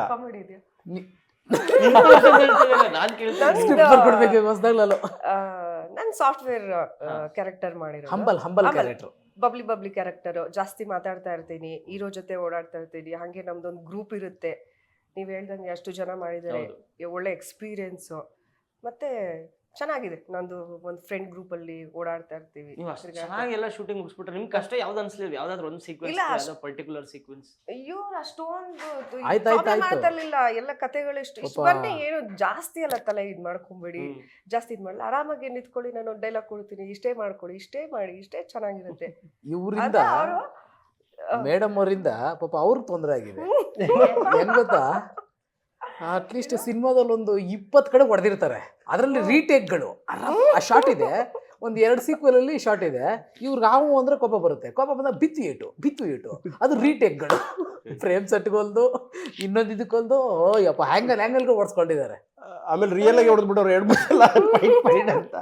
ನೀವೇನಾದ್ರೂ ಸೆಟ್ ಅಲ್ಲಿ ಲೇಟ್ ಆಗಿ ಬಂದಿರ್ತೀರಾ, ಇನ್ನು ಎಷ್ಟೊತ್ತು ಮೇಕಪ್ ಮಾಡ್ತೀರಾ, ಶಾರ್ಟ್ ರೆಡಿ ಇದೆ, ಬೇಗ ಬರಕ್ ಆಗಲ್ವಾ ಅಂತ ಏನಾದ್ರು ಅಂದಿರ್ತಾರೆ. ಅದು ಕೋಪ ಅಲ್ಲೇ ಇದ್ವಿ ಅಲ್ಲ, ಮಾರ್ನಿಂಗ್ ಬೆಳಿಗ್ಗೆ ಹೋಗ್ತಾ ಇದ್ವಿ, ನೈಟ್ ತನಕ ಅಲ್ಲೇ ಶೂಟಿಂಗ್ ಮುಗಿತಾ ಇತ್ತು. ಜಾಸ್ತಿ ಅಷ್ಟೊಂದು ಇರ್ಲಿಲ್ಲ. ಸೀನ್ ಅವ್ರು ಹೇಳ್ದಂಗೆ ಲೊಕೇಶನ್ಗಳಿಗೆ ಹೋಗ್ತಾ ಅದ್ರಲ್ಲಿ ಸ್ವಲ್ಪ ಕಷ್ಟ ಆಯ್ತು ಅಂತ ಅಂದ್ರೆ, ಅದು ಬಿಟ್ಟು ಬೇರೆ ಕಷ್ಟಗಳದೇ ಏನಿರ್ಲಿಲ್ಲ. ಹರೀಶ್ ರಾಜ್ ಅವ್ರದ್ದು ಅದು track. ಏನ್ ಮಾಡೋದು ಆಯ್ತಾ? ತುಂಬಾ ಅದೇ ನಮ್ಮ ಸಿನಿಮಾದಲ್ಲಿ ಹರೀಶ್ ಇಲ್ಲ ರಾಜ್ ಅವ್ರದ್ದು ಸರ್- ಮೇಕಿಂಗ್ ವಿಡಿಯೋದಲ್ಲಿ ತುಂಬಾ ವೆರೈಟೀಸ್ ಆಫ್ ಎಕ್ಸ್ಪ್ರೆಷನ್ ಇಲ್ಲ, ತುಂಬಾ ಚೆನ್ನಾಗ್ ಮಾಡಿದ್ದಾರೆ. ಹರೀಶ್ ರಾಜ್ ಅವರು ನಮ್ಮ ಸಿನಿಮಾದಲ್ಲಿ 2 ಪಾತ್ರ ಮಕ್ಕಳ ಮಾಡಿದ್ದಾರೆ. ಜೊತೆ ಏನೋ ಇದೆ. ಅದೇ 2 ಪಾತ್ರ ಮಾಡಿದ್ದಾರೆ. ಅದೇ ಸರ್ ಹೇಳ್ಕೊಂಡು. ಇಲ್ಲಿ ಹೆಂಗ್ ಗೊತ್ತಾ, ಒಂದು ಕಥೆನ ಮುತ್ತು ತರ ಪೋಣಿಸ್ಬಿಟ್ಟಿದೀವಿ, ಒಂದ್ ಚಕ್ರ ಹಾಕ್ಬಿಟ್ಟು ನೀವು ಒಂದು ಮುತ್ತು ಒಂದ್ ಟಚ್ ತೆಗೆದ್ರೆ ಮಾಡಿದ್ರೆ ಎಲ್ಲಾನು ನಾವ್ ಹೇಳ್ಬೇಕಾಗುತ್ತೆ, ಎಲ್ಲ ಬಿದ್ದೋಗುತ್ತೆ ಆತರ. ಅದೇ ಈ ಹರೀಶ್ ರಾಜ್ ಅವರು 2 ಪಾತ್ರ ನಮ್ಮ ಸಿನಿಮಾದಲ್ಲಿ ತುಂಬಾ ಅದ್ಭುತವಾಗಿ ಮಾಡಿದ್ದಾರೆ. Dual role. ಶೇಡ್ ಅಲ್ಲಿ ನೋಡ್ಬೋದು, ವಿಲನ್ ಅಲ್ಲ ಅವರು, ಡ್ಯೂಲ್ ರೋಲ್ ಇಲ್ಲ ಡ್ಯೂಯಲ್ ರೋಲ್ ಅಲ್ಲ, ಒಂದು ಅವ್ರ ಅಂದ್ರೆ ಪಾತ್ರನೇ ಎರಡು ಎರಡು ಪಾತ್ರ. ಅಂದ್ರೆ ಹಳ್ಳಿನಲ್ಲೇ ಅವರು ಡ್ರಾಮಾ ಕಲಿಸ್ತಿರ್ತಾರೆ, ಮಕ್ಕಳಿಗೆಲ್ಲ ಡ್ರಾಮಾ ಹೇಳ್ಕೊಡ್ತಿರ್ತಾರೆ, ಡ್ರಾಮಾ ಮೇಷ್ಟ್ರು ಇವಾಗ ತರ. ಸ್ವಲ್ಪ ನೋಡು, ಅವರು ಪಿನ್ ಕಿತ್ರು ನೀವ್ ಹೇಳ್ತಾ ಇದ್ದೀರ ಎಲ್ಲ ಕಥೆ ಇಲ್ಲೇ. ಆಮೇಲೆ ಆಕ್ಚುಲಿ ಅವ್ರ ಕ್ಯಾರೆಕ್ಟರ್ ಡಾಕ್ಟರ್ ಕ್ಯಾರೆಕ್ಟರ್, ಅವರು ಡಾಕ್ಟರ್ ಕಮ್ ಆಕ್ಟ್ರು.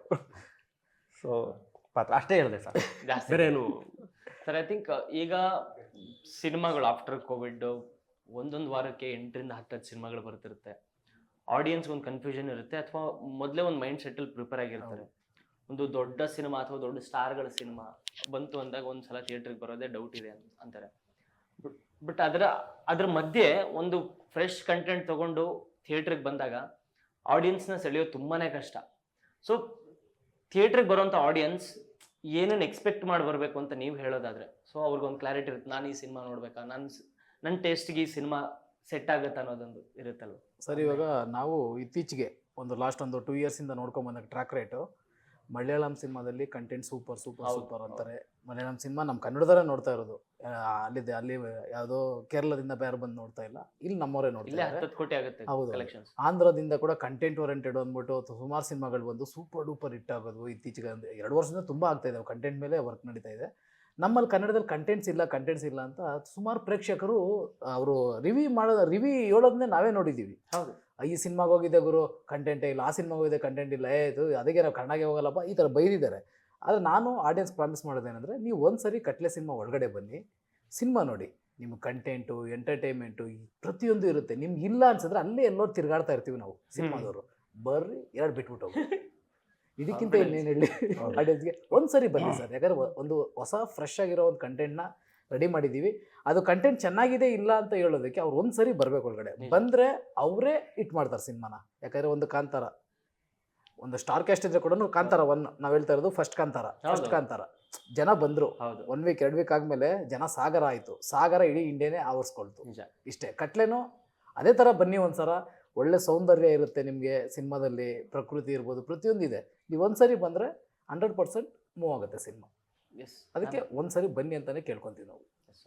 ಮ್ಯಾಮ್ ನೀವೇನು ಹೇಳ್ತೀರಾ ಆಡಿಯನ್ಸ್ಗೆ, ಥಿಯೇಟ್ರಿಗೆ ಬರುವಂಥ ಆಡಿಯನ್ಸ್ಗೆ? ಎಕ್ಸ್ಪೆಕ್ಟೇಷನ್ ಇಟ್ಕೊಂಡು ಬನ್ನಿ, ನಮ್ದು ಎಕ್ಸ್ಪೆಕ್ಟೇಷನ್ನ ನಾವು ರೀಚ್ ಮಾಡ್ತೀವಿ ಅಂತ ಹೇಳ್ಬೋದು. ಸರ್ ಐ ಥಿಂಕ್ ಇಬ್ರು ಹೀರೋಯಿನ್ಸ್ ಇದ್ದಾರೆ. ಹರ್ಷಿಕಾ ಪುಣಚ ಮ್ಯಾಮ್ದು ಒಂದು ಸೀಕ್ವೆನ್ಸ್ ಇದೆ ಅನ್ಸುತ್ತೆ. ಹೌದು, ಐ ಥಿಂಕ್ ಅವ್ರ ಜೊತೆ ಒಂದು ಸಾಂಗ್ ಇದೆ ಅನ್ಸುತ್ತೆ. ಸಾಂಗ್ ಒಂದು ಪಾರ್ಟಿ ಮೂಡಲ್ಲಿ ಹೌದು. ಇರುತ್ತೆ. ಸೊ ಅವರು ನನ್ನನ್ನು ಇಷ್ಟಪಡ್ತಿರ್ತಾರೆ. ಆಲ್ಮೋಸ್ಟ್ ಕತೆ ಕೆದಕ್ಬಿಟ್ರು. ಬೇಡ ಅದೆಲ್ಲ ನೋಡ್ತಾ ಇದ್ದಿಲ್ಬೇಕಾ? ನಾನು ಕತೆ ಹೇಳಿಲ್ಲ, ಕ್ಯಾರೆಕ್ಟರ್ಗಳು ಹೇಳ್ತಾ ಇದ್ದೀನಿ. ಕ್ಯಾರೆಕ್ಟರ್ ಹೇಳ್ಬಿಡಿ, ಕ್ಯಾರೆಕ್ಟರ್ ಹೇಳಿದ್ರೆ ಕತೆ ಊಹೆ ಮಾಡ್ಕೊಂಡಿರ್ತಾರೆ. ಹರ್ಷಿಕಾ ಪೂರ್ಣಚ್ ಅವರು ನನ್ನ ಇಷ್ಟಪಡ್ತಿರ್ತಾರೆ, ಹಂಗಾಗಿ ಅದೊಂದು ಟ್ರ್ಯಾಕ್ ಹಂಗೂ ಹೋಗುತ್ತೆ. ಸುಳ್ಳು ಅವ್ರು ಹೇಳ್ತಾ ಇರೋದು. ಹರ್ಷಿಕಾ ಪೂರ್ಣಚ್ ಮಾಡಿದ್ದಾರೆ, ಅದೇನು ಅಂತ ಆಡಿಯನ್ಸ್. ಓಕೆ ಸರ್, ನೀವು ಐ ಥಿಂಕ್ ನಿಮ್ಮ ಮೊದಲ ಸಿನಿಮಾ ನಾಯಕನಾಗಿ ನೀವು ಹೇಳಿದಾಗೆ ಎಲ್ಲ ಥರ ಆಲೋಚನೆ ಮಾಡುವಂಥ ಜನನೂ ಇರ್ತಾರೆ. ಕರೆಕ್ಟ್. ಕಾಮಿಡಿಯನ್ ಆಗಿ ಚೆನ್ನಾಗಿ ಸಿನಿಮಾಗಳು ಮಾಡ್ತಿದ್ರು, ಇದು ಯಾಕೆ ಅನ್ನೋರು ಇರ್ತಾರೆ. ಒಂದು ಪ್ರಯತ್ನ ಮಾಡ್ತಿದ್ದಾರೆ, ಸಪೋರ್ಟ್ ಮಾಡೋಣನೂ ಇರ್ತಾರೆ. ನೋಡೋಣ ಚೆನ್ನಾಗಿ ಮಾಡಿದರೆ ಡೆಫಿನೆಟ್ಲಿ ಹಿಟ್ ಆಗುತ್ತಲ್ವ ಅನ್ನೋರು ಇರ್ತಾರೆ. ಬಟ್ ನಿಮ್ಗೊಂದು ಅವ್ರ ಎಕ್ಸ್ಪೆಕ್ಟೇಷನ್ಸ್ ಹೊರತಾಗಿ ನಿಮ್ಗೂ ಒಂದು ಪ್ರೆಷರ್ ಇರುತ್ತಲ್ವ, ಇನ್ ಕೇಸ್ ಕ್ಲಿಕ್ ಆಗುತ್ತಾ ಇಲ್ವಾ, ಕ್ಯಾರೆಕ್ಟರ್ಸ್ಗಳು ಮಾಡಬೇಕಾ ಬೇಡ. ಬಿಕಾಸ್ ನೀವು ಈ ಸಿನಿಮಾ ಸ್ಟಾರ್ಟ್ ಮಾಡಿದ್ಮೇಲೆ ಜಾಸ್ತಿ ಸಿನಿಮಾಗಳು ಮಾಡಲಿಲ್ಲ ನೀವು ಕ್ಯಾರೆಕ್ಟರ್ ಆಗಿ. ಇಲ್ಲ, ಹೌದು. ಸೊ ಅಲ್ಲೂ ಅದೂ ಒಂದು ಕೊರಗಿರುತ್ತೆ, ಹೆಂಗಾಗುತ್ತೋ ಏನು ಅನ್ನೋದು. ಸೊ ಆಡಿಯನ್ಸ್ಗೆ ಏನು ಹೇಳ್ತೀರಾ ನೀವು? ಇಲ್ಲ, ನನಗೆ ಆ ವಿಷಯದಲ್ಲಿ ಆಡಿಯನ್ಸ್ ಮೇಲೆ ತುಂಬ ತುಂಬ ತುಂಬ ನಂಬಿಕೆ ಇದೆ. ಯಾಕೆಂದರೆ ಒಂದು ಒಳ್ಳೆ ಕಂಟೆಂಟ್ ಇರೋದನ್ನ ಯಾವತ್ತೂ ಅವ್ರು ಸೋಲ್ಸಿಲ್ಲ. ಹಿಂದೆ ನಿಮ್ಗೆ ಉದಾಹರಣೆಗೆ ಹೋದರೆ, ಒಂದು ಬರೀ ಮೊಬೈಲಲ್ಲಿ ಶೂಟ್ ಮಾಡೋದಂಥ ಒಂದು 5D ಕ್ಯಾಮ್ರಾ ಇಟ್ಕೊಂಡು ಮಾಡೋದಂಥ 6 - 5 = 2 ಕೂಡ ಗೆದ್ದಿದೆ. ಯಾಕೆಂದರೆ ಕಂಟೆಂಟು ಅಲ್ಲಿ ಯಾರೂ ಸ್ಟಾರ್ ಇರಲಿಲ್ಲ. ಈಗ ಮೊನ್ನೆನೂ ಇನ್ನೊಂದು ಸಿನಿಮಾ ಸೂಪ್ರಮ್ ಸೋನು ಗೆದ್ದಿದೆ. ಸೊ ಎಲ್ಲ ಕಂಟೆಂಟ್ ಇರೋವಂಥ ಒಂದು ಒಳ್ಳೆ ಸಿನಿಮಾನ ನಮ್ಮ ಆಡಿಯನ್ಸ್ ಗೆಲ್ಲಿಸಿದ್ದಾರೆ. 100% ನಮ್ಮ ಕಟ್ಲೆನೂ ಗೆಲ್ಲಿಸ್ತಾರೆ ಅನ್ನೋ ನಂಬಿಕೆ ನನಗಿದೆ. ಯಾಕೆಂದರೆ ಒಂದೇ ಒಂದು ಸಲ ಬಂದು ನೋಡಿದ್ರೆ ಸಾಕು, ಅವರು 100% ಅವರೇ ಎಲ್ರಿಗೂ ಹೇಳ್ಕೊಂಡು ಹೋಗ್ತಾರೆ ತುಂಬ ಚೆನ್ನಾಗಿದೆ ಸಿನಿಮಾ ಅಂತ. ಈಗ ನಮ್ಮ ಡಾಲಿಯವ್ರು ಹೇಳ್ದಂಗೆ ಬಡವ್ರ ಮಕ್ಕಳು ಬೆಳಿಬೇಕು, ರಾಜ್ ಬಿ ಶೆಟ್ಟಿ ಅವ್ರು ಹೇಳ್ದಂಗೆ ಟ್ಯಾಲೆಂಟ್ ಇರೋರು ಬೆಳಿಬೇಕು ಅಂತ, ಇದು ಎರಡೂ ಇದ್ದೀನಿ ಅಂತ ನನ್ನ ಅನಿಸಿಕೆ ನಾನು. ಯಾಕೆಂದರೆ ಅವರೇ ಹೇಳಿದ್ದಾರೆ, ಈಗ ಬಡವ್ರ ಮಗ ಅನ್ನೋದು ಅವ್ರೆಲ್ರಿಗೂ ಗೊತ್ತು. ನಾನೊಂದು ಬಾರ್ ಕೆಲಸ ಮಾಡ್ಕೊಂಡು, ಪಾನಿಪುರಿ ಗಾಡಿ ಹೋಟ್ಲ್ ಕೆಲಸ ಮಾಡಿಕೊಂಡು ಒಂದು ಕಾಮಿಡಿಯನ್ ಆದೆ. ಕಾಮಿಡಿಯನ್ ಆದಮೇಲೆ ನನ್ನ ಟ್ಯಾಲೆಂಟ್ ಏನು ಅಂತಲೂ ಅವ್ರಿಗೆ ಗೊತ್ತು. ಹೌದು. ನನ್ನ ಚಪ್ಪಾಳೆ ತಟ್ಟು ಇಲ್ಲಿವರೆಗೂ ಕರ್ಕೊಂಬಂದವ್ರೆ. ಈಗ ನಾನು ಒಂದು ಹೆಜ್ಜೆ ಮುಂದೆ ಇಟ್ಟು ಹೀರೋ ಆಗಿದ್ದೀನಿ, ಕರ್ಕೊಂಡು ಹೋಗಲ್ವಾ? 100% ನನ್ನ ಗೆಲ್ಲಿಸ್ತಾರೆ, ನನಗೆ ಬೆನ್ನು ತಟ್ತಾರೆ. ಬಾರೋ ನಿನ್ನ ನಮ್ಮ ಹುಡುಗ ಅಂತ ನಮ್ಮ ಸಿನಿಮಾ ನೋಡ್ತಾರೆ ಅಂತ ನನ್ನ ನಂಬಿಕೆ ಇದೆ. 100% ನೋಡ್ತೀರಲ್ವಾ? ನೋಡಿ ನನಗೆ ಕೇಳಿಸ್ತಾ ಇದೆ, ಎಲ್ಲ ನೋಡ್ತೀನಿ ಅಂತ ಇದ್ದಾರೆ. Thank you. ನೀವೆಲ್ಲ ನೋಡ್ತೀರಾ, ಥಿಯೇಟ್ರಿಗೆ ಬರ್ತೀರಾ. ನನಗೆ ನಂದು ಇನ್ನೊಂದು ಪುಣ್ಯ ಏನು ಅಂದರೆ, ನೋಡಿ, ಒಂದು ಗೆಲ್ಲುವಂಥದ್ದಕ್ಕೆ ಎಲ್ಲನೂ ಕೂಡಿ ಬರಬೇಕು ಅಂತಾರೆ. ನನಗೆ ಮೊದಲನೇ ಸಿನಿಮಾಗೇನೆ ಒಂದು ಒಳ್ಳೆ ಪ್ರೊಡ್ಯೂಸರು, ಪ್ಯಾಷನೇಟ್ ಪ್ರೊಡ್ಯೂಸರು, ಏನು ಕೇಳಿದ್ರು ಕೊಟ್ಟರು. ಅಷ್ಟು ಟೆಕ್ನಿಕಲಿ ನಾವು ಆಗಲೇ ಹೇಳಿದ್ವಿ, ಎಲ್ಲನೂ ಕೊಟ್ಟರು. ಆಮೇಲೆ ಆರ್ಟಿಸ್ಟ್ಗಳು ಅಷ್ಟು ಜನ ಸಿಕ್ಕಿದ್ರು, ಯಾರೂ ಮಾಡಲ್ಲ, ನನಗೆ ಬೇಡ ಅನ್ನಲಿಲ್ಲ ಒಬ್ರು. ಅಷ್ಟು ಆರ್ಟಿಸ್ಟ್ಗಳು ಟೆಕ್ನಿಕಲಿ ಎಲ್ಲರೂ, ನಾಗೇಂದ್ರ ಪ್ರಸಾದ್ ಅವರು, ಕಿನಾಲ್ ರಾಜ್ ಅವರು, ಚೇತನ್ ಅವರು ಒಂದು ಸಾಂಗ್ ಬರೀತಾರೆ ಎಲ್ಲರೂ. ಆಮೇಲೆ KGF ಬಜರಂಗಿ ಮಾಡಿದಂಥ ಮೋಹನ್ ಅವ್ರು ಕೊರಿಯೋಗ್ರಫಿ ಮಾಡ್ತಾರೆ. ಕೆಂಪೇಗೌಡ ಕಾಮಿಡಿಯನ್ನು, ಅವ್ರಿಗೆಲ್ಲ ನಾವೆಲ್ಲ ಹೋಗಿ ಮಾಡ್ಬೇಕಾ, ನಾವೆಲ್ಲ ಈ ದೊಡ್ಡವರು ಅಂತ ಅಷ್ಟು ಲೆಜೆಂಡ್ಗಳೆಲ್ಲ ಮಾಡಿಕೊಟ್ಟಿದ್ದಾರೆ. ಅಂದರೆ ಇದೊಂದು ಒಳ್ಳೇದಾಗೋದಕ್ಕೆ ಎಲ್ಲರೂ ಸೇರಿದ್ದೀವಿ ಅಂತ. ಇಷ್ಟೆಲ್ಲ ನಂಗೆ ನಂಬಿಕೆ ಇದೆ. ಆಮೇಲೆ ಮೇಜರಾಗಿ ನನ್ನ ಆಡಿಯನ್ಸು, ಕನ್ನಡ ಸಿನಿ ರಸಿಕರು 100% ಗೆಲ್ಲಿಸ್ತಾರೆ. ಈಗ ನೋಡಿ, ಎಲ್ಲನೂ ಹಂಗೆ ಗೆಲ್ಲಿಸ್ಕೊಂಬಂದಿದ್ದಾರೆ. ಗಿಲ್ಲಿನೂ ಗೆಲ್ಲಿಸ್ತಾರೆ, ನನ್ನೂ ಗೆಲ್ಲಿಸ್ತಾರೆ, ಕಂಟೆಂಟ್ ಇರೋ ಮೂವಿನೂ ಗೆಲ್ಲಿಸ್ತಾರೆ. ಅದು ನಂದೇ ಅಲ್ಲ, ಎಲ್ಲರದ್ದು ಗೆಲ್ಲಿಸ್ತಾರೆ. ಸೊ ನಮ್ಮದು ಒಂದು ಒಳ್ಳೆ ಕಂಟೆಂಟ್ ಇರೋ ಮೂವಿ ಇದೆ. February 6th ಬರ್ತಾ ಇದ್ದೀವಿ. ನನಗೆ ಅಪಾರವಾದ ನಂಬಿಕೆ ನಿಮ್ಮ ಮೇಲಿದೆ. ದಯವಿಟ್ಟು ನಿಮ್ಮ ಅಕ್ಕಪಕ್ಕ ಥಿಯೇಟ್ರಿಗೆ ಹೋಗಿ ಸಿನಿಮಾನ ನೋಡಿ, ನಮ್ಮ ಕಟ್ಲೆನ ಗೆಲ್ಲಿಸಿ, ನಿಮ್ಮ ಆಶೀರ್ವಾದ ಇರಲಿ ಅಂತ ಕೇಳ್ಕೊತೀನಿ. Thank you so much. ದೊಡ್ಡ ಯಶಸ್ಸು ನಿಮ್ದಾಗಲಿ ಅಂತ ನಾವು ಕೂಡ ಕೇಳ್ಕೊತೀವಿ. ಒಳ್ಳೇದಾಗಲಿ sir. Thank you. All the best. Thank you.